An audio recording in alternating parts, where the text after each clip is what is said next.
There is not a person in this room that is not constantly up under attack.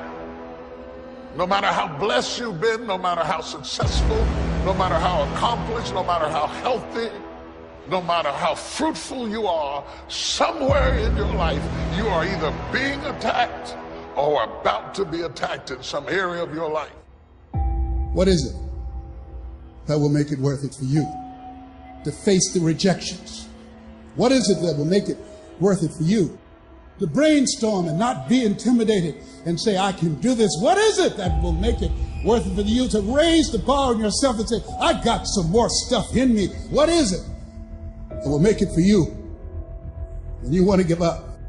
And God says, I'm going to bless you, but you've got to dress for the battle while you receive the blessing. With every blessing, there is a battle. I would venture to say the greater the blessing, the greater the battle. The enemy would not send that level of battle against you if there were not that level of blessing before you. The level of battle you face is an indication of the level of blessings that you stand to receive. No robber robs an empty house. Nobody holds up a bag lady because she doesn't have anything to steal. If you're up under attack, there's something to be gained. See, you got all dressed up not to run. You got dressed up to stand, not to give place or territory, not to evacuate the turf that's yours. And it's in these moments right now that so often we feel like backing down. Life ain't gonna be easy. Ain't nobody gonna hand you nothing. You still gotta go to work. You still gotta compete against everybody in your industry. Life's still gonna happen while you trying to blow up. It's the obstacles in our life. It's the hardships. It's the mountains that we climb that make life worth living. But the mountain's not supposed to stop you. Your mountain has the materials for your miracle. Just because you feel afraid doesn't mean you have to be afraid. Just because you feel discouraged doesn't mean you have to be discouraged. Just because you have fear doesn't mean fear has to have you. It's hard to handle it. You got to fortify yourself and say, come on with it. I've got to step into it. If you're going to be successful in this game, you got to have a dog within you. You got to know it's a dog fight, and you got to go get that fight. A man's character is not judged after he celebrates a victory, but by what he does when his back is against the wall. So no matter how great the setback, how severe the failure, you never give up.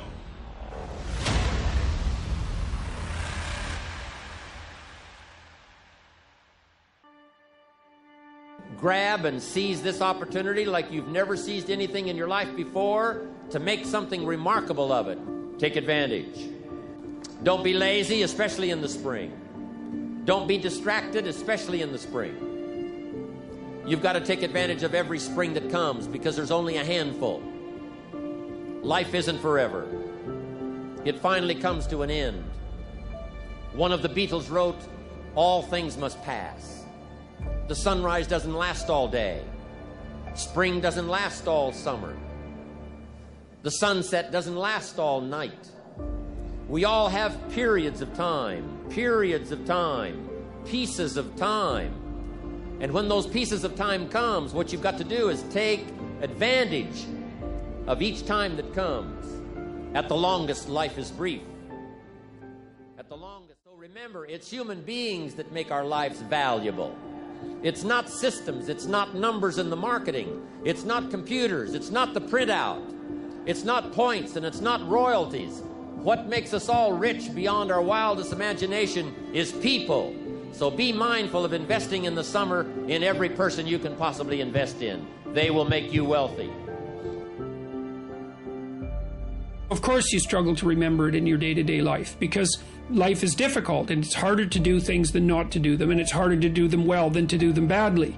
You know, and it's easy to sit around and be hopeless. I don't mean it's emotionally easy because it's not, but it's procedurally easy to be useless and to fall back into your old habits and to not discipline yourself. And it's a matter of continual practice, slow continual practice. And I think a good example of that is something like weightlifting. You know, if you start a weightlifting program, which I would recommend, by the way, because it's tremendously advantageous physically and cognitively, you're not going to really see results for a number of weeks, and then the results are rather slow, but you can get pretty decent results over a 6-month period and absolutely stellar results over a couple of years. And so you have to make sure your time frame is right and not to be too hard on yourself. And I did mention the future authoring program earlier, and one of the things I would recommend too is if you're having a hard time implementing your decisions, say your ethical decisions, that you spend a bit more time thinking them through and writing them down. And the future authoring program is really helpful for that. That's why we designed it. And so get your goals straight and continue to practice every day. And if you're not succeeding, then make your goals slightly smaller. You want to make your goals large enough so that they challenge you, but small enough so that you have a reasonable probability of succeeding at them on a day-to-day basis.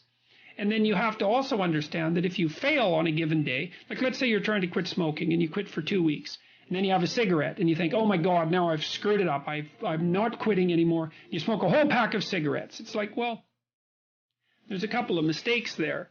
And one is, well, just because you had a cigarette doesn't mean you failed. It just means that you had a cigarette. You can start stopping again the next day. And the fact that you had one cigarette in the last 2 weeks is a hell of a lot better than the 2 weeks that you had before that. And so you've got to be realistically humble. You've got to be ambitious enough in your goals so that you're pursuing something that you regard as truly meaningful and worthwhile.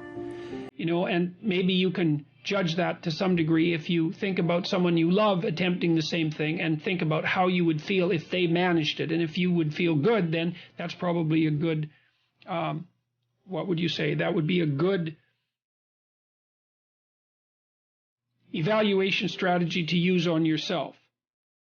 So you want your goals to be of sufficient nobility so that you can live with yourself properly if you're pursuing them, but you want them to be small enough so that you have a reasonable probability of implementing them.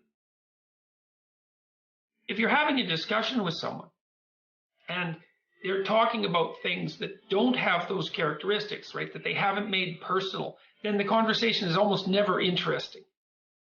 It's because the person they really are an empty shell through which ideology, cliches and slogans are pouring. There's nothing about that that's compelling because you don't see the grappling. You don't see that the other person has grappled with the ideas and come to their own unique conclusions. And it really is in that mingling of the abstract and the particular that compelling wisdom is to be found. And so that's and then concretely speaking, well, there's ways of earning your knowledge, and part of that is reformulating it in your own words. That's thinking it through, right? And discussing it until you have it at hand. You can talk about it and you can generalize from it because you truly understand it. But a huge part of that is also putting it into practice and deriving your own conclusions as a consequence. And some of that can be done with debate. It's like, here's an idea I came across, and here's the idea, and here's what I think it means. And this is how I think it would change things if I put it into practice. This is how I understand this idea. And what do you think of that? Like, that's a good debate or discussion, you know? Because then the other person can say, well, I don't really agree with the way you formulated that, or I don't agree with your conclusions. And hopefully it's a real discussion and not just one-upmanship, you know, because that's a pretty dull game.